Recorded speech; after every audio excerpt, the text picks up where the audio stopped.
Yo soy el capitán de navío veterano de la Guerra de Malvinas, retirado Juan Salvador Pellegrino. En el momento del conflicto era guardia marina del escalafón de Intendencia y estaba destacado en el Batallón 5 de Infantería de Marina Escuela en Río Grande, Tierra del Fuego.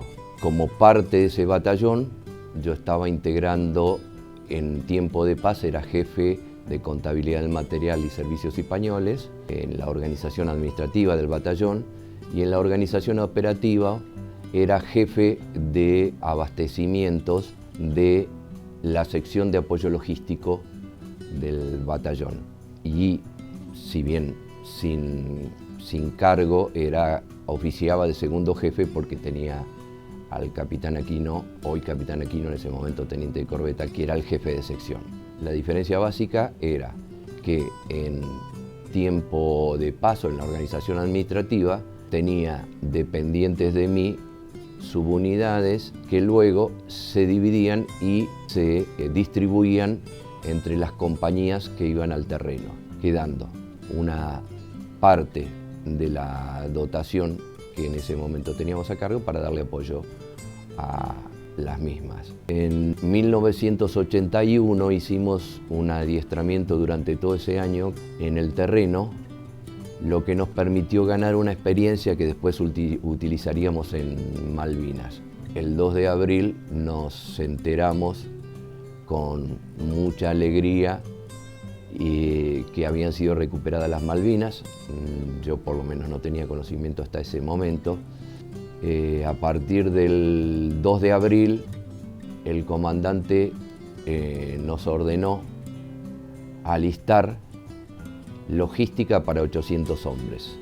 ¿Qué incluía eso? Era 30 días de raciones de combate, 10 días de raciones Bravo para hacer rancho caliente y después equipo de reposición a nivel unidad y barretas, masas y material para hacer fortificaciones, todo eso sin decirnos cuál era hasta ese momento la misión. Independientemente de eso, las subunidades, o sea las compañías, estaban preparando un día de abastecimiento a nivel subunidad y un día de abastecimiento a nivel hombre. Esa preparación fueron 60 toneladas de abastecimientos. El día 8 de abril, el comandante me ordena que iba a ir en el pelotón adelantado de reconocimiento con él, que íbamos a saltar a Malvinas. Nos lo da al mediodía y vamos a salir a la tarde para que avisáramos a nuestras familias. Ese mediodía me dirijo a mi casa. Yo en esos momentos tenía 23 años, tenía mi hija mayor de 4 meses, tenía 1 año de casados. Llego a mi casa y le digo que voy a Malvinas y le entrego un sobre con cartas por si yo no volvía. Esas cartas, que originalmente creí que eran 3, para ella, para mis padres y para mis suegros, hace pocos años, cuando volvimos a leerlas, después de 36 años, porque creo que fue para los 36 años, encontré que le había escrito una carta a mi hija mayor,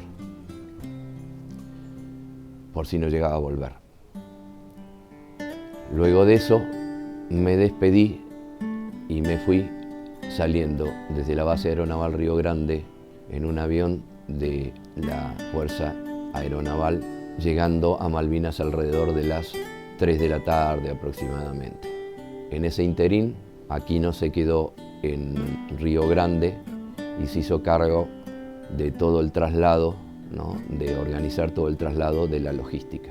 Cuando llegamos a Malvinas, me encontré con la sorpresa de que no teníamos, o sea, no había ni elementos de descarga ni elementos de transporte para ese operativo de traslado a la zona asignada, que distaba aproximadamente entre 12 y 13 kilómetros del aeropuerto de Puerto Argentino.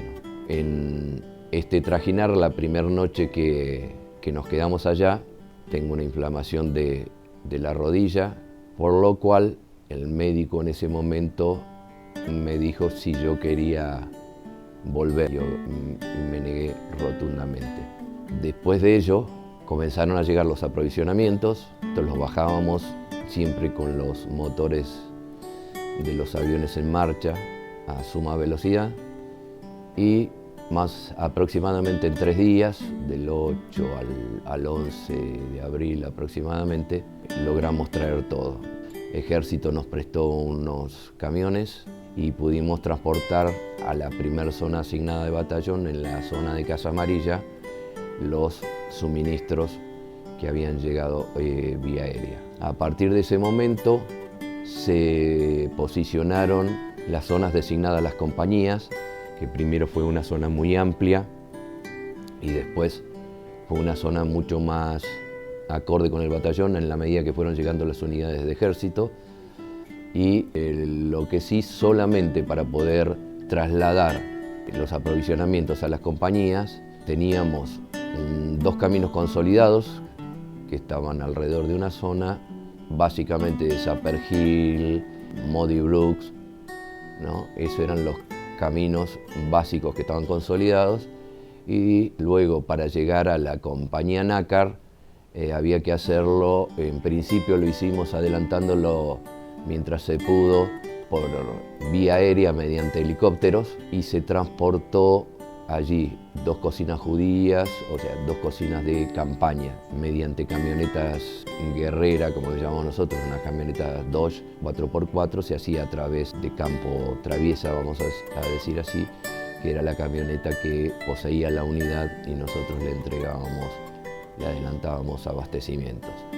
Independientemente de ello, nosotros retirábamos abastecimientos del pueblo, donde estaba la SPAC, que los servicios para apoyo al combate, y los distribuíamos por un lado entre las unidades y como reserva en las 2 zonas, porque habíamos creado 2 zonas después de esa primera instancia, uno en la Casa Amarilla y una más replegada con los abastecimientos. Durante todo el transcurso de la guerra, quiero destacar que no tuve, cada vez que salía una misión a hacer aprovisionamientos, no teníamos que pedir voluntarios. Todos los cuadros y conscriptos que teníamos nosotros fueron voluntarios en todo momento. Es más, yo tenía que elegir quiénes iban y quiénes no iban cada día en cada misión, ya que su compenetración, su sentido del deber y sobre todo ese corazón malvinero que estuvo presente durante todo el combate y aún hoy persiste, fue permanentemente puesto de manifiesto en todas sus acciones. Acciones que fueron hechas bajo fuego enemigo, acciones que incluyeron en determinados momentos abastecimientos diurnos, nocturnos, que inclusive el único que llevaba visor nocturno, por ejemplo, era el chofer del camión, que era el que lo necesitaba. Íbamos totalmente con las luces apagadas y llevamos, hasta los últimos días de combate, llevábamos raciones calientes a algunas de las compañías que habían sido adelantadas. Estábamos en determinado momento bajo bombardeo naval por los buques que estaban disparando hacia nosotros, ataques aéreos y artillería terrestre, sobre todo los últimos días, en la medida que se acercaban los ingleses a nuestras posiciones. Nuestra posición estaba cerca de nuestra batería de artillería a cargo de en ese momento teniente corbeta Galiuzzi, hoy capitán de navío, veterano de la guerra, también retirado, por lo cual nuestra zona estaba permanentemente sembrada por bombardeo enemigo que estaba buscando tanto esa posición que era nuestra como los obuses del ejército argentino, que si bien estaban un poquito más abajo, eran permanentemente buscados para silenciar la artillería propia.